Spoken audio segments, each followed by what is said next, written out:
Anaël, guide spirituel de l'ordre du groupe des veilleurs silencieux, est le premier invité de Ariam. Bonjour, Maître Anaël. Bonjour, madame. Avec moi également sur ce plateau, Gianni Olien et Orsili Maguida. Bonjour à vous. Bonjour, Marina. Alors, la loi d'Ataraxia, c'est le thème que nous abordons avec vous, Maître Anaël. Et on parle souvent de l'ataraxie évoquée par Épicure, qui est définie comme la quiétude de l'âme. Et vous, en parlant de l'ataraxia, vous évoquez un pouvoir qui permettrait de matérialiser n'importe quel désir. Première question, quelle est la différence qu'il y a entre ces deux concepts, ataraxia et ataraxie? D'entrée des jeux, il faut d'abord souligner que lorsqu'on parle de l'ataraxie, évidemment c'est la quiétude de l'âme, c'est la paix intérieure si vous voulez bien, et ça déjà également il y a un rapport avec la spiritualité profonde. Maintenant avec le secret d'ataraxia, nous sommes ici dans un secret qui est le mieux gardé et le mieux protégé de la science occulte. C'est-à-dire que dans la tradition ésotérique et mystique, au plus haut niveau, quand on a parcouru les initiations, on vous remet le secret d'ataraxia. C'est pour vous permettre évidemment de pouvoir résoudre n'importe quelle situation difficile. Parce qu'avec l'ataraxia, nous accédons directement dans la profondeur de notre esprit pour matérialiser n'importe quel désir que nous voulons obtenir sur le plan matériel et physique. Et qui est son initiateur? Non, il n'y a pas d'initiateur, ce sont des secrets que nous avons hérités depuis l'Atlantide, c'est-à-dire le continent perdu, avant même l'Égypte antique. Donc c'est une tradition, voilà pourquoi on parle de la tradition primordiale. C'est-à-dire aujourd'hui, lorsqu'on parle de la magie, de la spiritualité, de l'ésotérisme, on oublie qu'il y a un fond traditionnel qui est là depuis l'origine des temps, que l'être humain, à travers ses expériences et ses recherches, a fini par comprendre comment l'esprit fonctionnait. Et ce que les anciens mystiques avaient compris, cela de siècles, cela de millénaires de cela, ça se confirme aujourd'hui avec la physique quantique. C'est-à-dire que l'univers est régi par des lois et des principes et par des vibrations qui dépassent notre entendement. Et donc, les sages et les mystiques et les grands prêtres de la magie avaient déjà compris que par le pouvoir de notre esprit, on avait la possibilité de matérialiser n'importe quel objet physique. C'est pourquoi d'ailleurs nous disons que la matière et l'esprit, en fait, ce n'est que la même chose. Donc il n'y a pas de différence dans l'ésotérisme entre ce qui est matière et ce qui est esprit. Puisque l'esprit c'est l'énergie, la matière aussi c'est de l'énergie condensée, si vous voulez bien. Alors ce sont les grands maîtres spirituels qui maîtrisent ce secret d'ataraxia, Maître Anaël. Bien sûr, c'est... Et c'est ici l'occasion même de nous parler de ce secret. Qu'en est-il concrètement et comment se présente-t-il, ce secret d'ataraxia?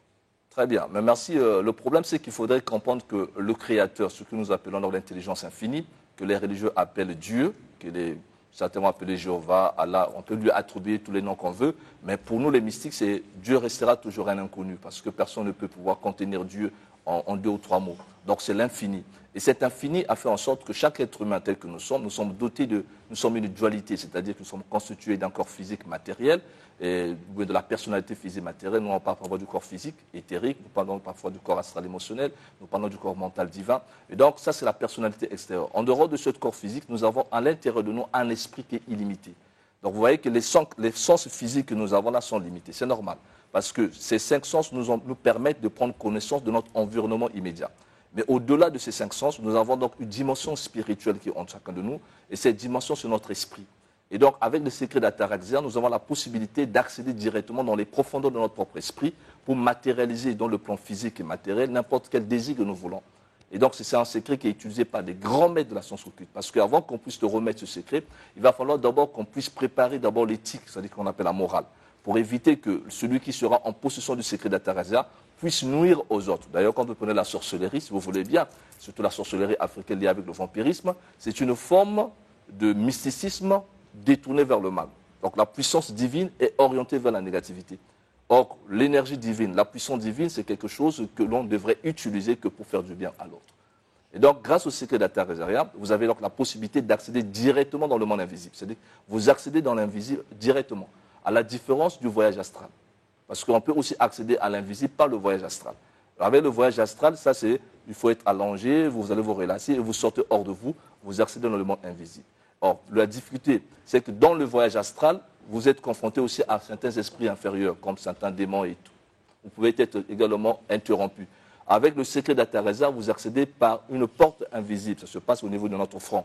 C'est qu'à chacun de nous, au niveau de notre front, nous avons ce qu'on appelle l'ajna chakra, c'est-à-dire le 3e œil pour certains. En fait, ce n'est pas vraiment ça aussi le terme. C'est que c'est une porte qui nous permet d'accéder dans le monde invisible. Vous avez évoqué tout à l'heure les grands maîtres. Est-ce qu'on peut dire que c'est réservé qu'aux grands maîtres? Dire que c'est réservé aux grands maîtres, non. C'est-à-dire que c'est un secret qu'on ne peut pas, parce que vous savez que la tradition ésotérique repose sur le secret. C'est-à-dire que pour nous, le secret, c'est la méthode de notre quête spirituelle. Et Maître Anaël, à quel moment vous faites accès à ce secret? À quelle étape de votre processus? Je fais accès à ce secret lorsque... Non, on fait accès à ce secret lorsque nous recevons des gens qui viennent nous consulter pour des situations extrêmement difficiles. Et vous savez que lorsque quelqu'un est confronté à un problème difficile qu'il n'arrive pas à résoudre, la solution la plus facile pour certains, pour les intelligences paresseuses, c'est faire recours à la prière. Pour d'autres, c'est faire des petits rituels. Chacun essaie un peu d'inventer ses rituels à sa façon. Et d'ailleurs, sur Internet, vous avez plein de rituels qu'on vous propose sur ceci, pour tel problème, prenez ceci, prenez... Mais ce qu'on oublie, c'est que tout pouvoir, le vrai pouvoir vient de l'intérieur. Il n'y a pas de pouvoir à l'extérieur. Donc même si vous pouvez réunir des bougies, vous pouvez réunir des objets, des ingrédients, tout ça n'aura des effets que si vous savez activer le pouvoir intérieur qui est au-dedans de vous.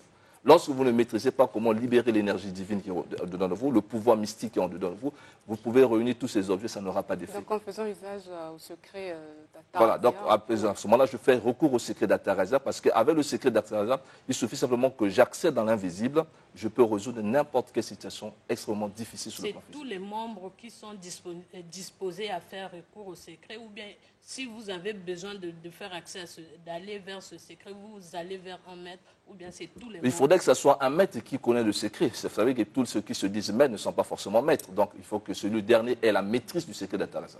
C'est un secret qui a été utilisé par tous les thaumaturges, les prophètes, les grands maîtres. Je dis bien les grands maîtres. Quand je dis grands maîtres, je sais bien poser mes mots. Alors, et il y a ceux qui m'écoutent en ce moment, je crois qu'ils n'ont jamais encore entendu parler de secret d'Ataraxia. Parce que l'Ataraxia vous permet quoi? C'est que ça vous donne la possibilité, d'être en harmonie avec la profondeur de votre propre esprit. Et là, vous devenez Dieu. Voilà, vous devenez Dieu. C'est-à-dire qu'entre vous et Dieu, il n'y a plus de différence. Parce que Dieu, c'est le pouvoir créateur. Et Dieu a donné à chaque être humain ce pouvoir-là de pouvoir créer. Mais malheureusement, nous n'avons pas appris des techniques qui pouvaient nous permettre de libérer le pouvoir de Dieu qui est au-dedans de nous. Alors, Maître Anaël, en parlant de grands maîtres spirituels, est-ce que ces grands maîtres-là, qui sont détenteurs de ce secret d'Ataraxia, sont-ils soumis à des interdits? Par exemple, quand tu as accès à ce secret, tu ne dois pas toucher à la femme de X, tu ne dois pas manger tel ou tel aliment. Est-ce que c'est comme ça? Les interdictions en tant que telles, je crois que c'est un peu pour essayer un peu de cadrer les choses. Dans les sens ésotériques, il n'y a pas d'interdit en tant que tel. Parce que nous prenons la liberté. C'est le libre arbitre. Donc, dans les sens occultes, il n'y a pas d'interdit. Donc, tout le monde peut faire ce qu'il peut au moment où il veut. Non, mais tu fais l'expérience. Le problème, c'est qu'il faut comprendre que l'univers est régi par des lois et des principes. Et par conséquent, le principe moteur de la base, c'est le principe d'harmonie universelle. Et donc, quand tu as compris ces choses-là en tant que maître, tu ne peux pas te permettre de pouvoir violer certaines lois. Pas parce que la religion te l'interdit, non, c'est parce que tu as compris.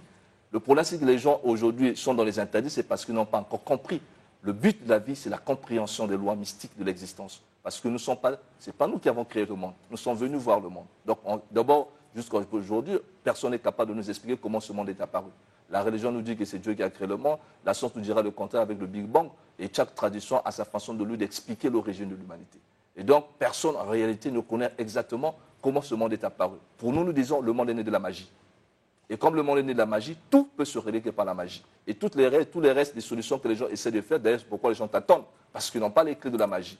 Et quand vous aurez les clés magiques, vous comprendrez que Dieu est capable de tout. Mais c'est Dieu qui est capable de tout, ce n'est pas un humain. Ce n'est pas un Dieu anthropomorphique qui est assis sur un trône, comme on le présente. C'est un Dieu principe, le principe créateur. Et quand vous connaissez que ce principe se trouve en chacun de nous, il vous suffit par le secret d'Ataraxia d'accéder à l'intérieur de vous, dans les profondeurs de votre esprit. Vous aurez la solution sur n'importe quel problème difficile que vous trouvez difficile apparemment. Sinon, en réalité, il n'y a aucune difficulté. Alors, en parlant des clés de la magie, est-ce que ces clés sont matérielles ou immatérielles? Les clés de la magie, c'est d'abord des clés spirituelles, ce sont des connaissances, ce sont des techniques. Et ça ne se donne pas à n'importe qui parce que ça se mérite. L'initiation se mérite. Donc si vous n'avez pas mérité cela, vous n'en aurez jamais. Vous pourrez chercher ça dans les livres. D'abord, on ne peut pas apprendre la magie dans un livre. Ce n'est pas possible. On ne peut pas apprendre la magie sur Internet. Ce n'est pas possible parce qu'il faut un entraînement.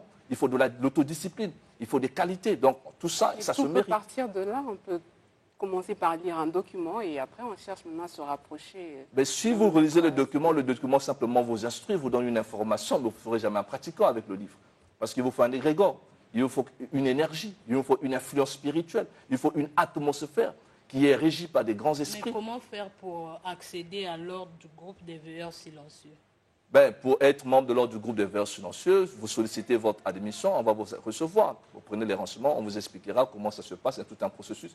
Il y a un programme de probation qu'il faut suivre, où on va vous observer, et petit à petit, on va vous encadrer de niveau par niveau, degré par degré, jusqu'au degré le plus avancé. Et justement, au sein de votre ordre, dans l'ordre du groupe des veilleurs silencieux, vous dispensez, on peut dire, encore ces enseignements, là où encore les gens peuvent venir vous consulter s'ils veulent avoir accès au secret d'Ataraxia. En fait, nous sommes structurés de cette manière. Il y a le col spirituel qui est là, qu'on appelle l'ordre du groupe des veilleurs silencieux. Ça, c'est pour ceux qui veulent apprendre, qui veulent étudier les sciences mystiques, les sciences sacrées, et qui veulent approfondir leur spiritualité. Il y a tout un enseignement qui est donné. Mais il y a le cabinet spirituel qui est là, de Maître Anaël, là où nous résolvons les problèmes les plus difficiles qui soient, parce qu'en réalité, l'impossible n'existe pas. Et c'est ça la loi. La loi dit qu'il n'y a pas d'impossibilité. Rien n'est impossible. Le problème, c'est que les choses paraissent impossibles parce que nous sommes des ignorants dans l'art de bien vivre. Voilà. Donc la pauvreté, la souffrance, les maladies résultent de l'ignorance de l'homme sur la dure bataille de l'existence. L'homme n'a pas encore compris qu'il est né avec un pouvoir. Nous sommes tous nés avec un pouvoir. Le pouvoir magique, on est né avec ça, parce que nous sommes des créatures magiques. Et c'est ce qu'on n'a pas voulu dire aux gens. Nous sommes des créatures magiques. La science aujourd'hui moderne, l'alchimie qui a donné naissance à la chimie d'aujourd'hui, la physique est née de la métaphysique. Et donc, toutes ces sciences que nous avons aujourd'hui dérivent de la science mystique qui est la magie. Et aujourd'hui, la magie a été cachée, a été mal présentée chez les masses. Et finalement, on se sert des résultats magiques. Donc, certaines personnes connaissent ces secrets. Et pourquoi, chez Maître Anaël, quand vous venez, que ce soit, d'ailleurs, la plupart des gens aspirent au bonheur, on veut être heureux, on veut être bien, on veut avoir l'argent. Mais si vous ne maîtrisez pas les secrets de la richesse, vous allez avoir ça comment? Et donc, rappelez justement le lieu de votre centre. Nous sommes dans la rue Kindomi numéro 7, au marché Mokondo, pour tous ceux qui aimeraient donc rentrer en contact avec Maître Anaël. Je suis très disponible pour échanger, pour discuter avec n'importe qui. Et mes numéros de contact, c'est le 06 692 28 48. 06 692 28 48, c'est mon numéro MTN. Et le 04 473 42 20. 04 473 42 20, c'est mon numéro RTL. Je lance un appel vibrant. Si vous avez eu des difficultés quelque part, et si vous avez consulté des maîtres qui n'ont pas pu résoudre vos problèmes, Maître Anaël, ce n'est pas la théorie, c'est la pratique. Moi, je suis dans la pratique directe. Voilà. Donc, vous venez voir Maître Anaël, quelle que soit la situation, on va le résoudre. Problème d'argent, problème de retour d'affection. Merci beaucoup, Maître Anaël, d'être passé sur ce plateau.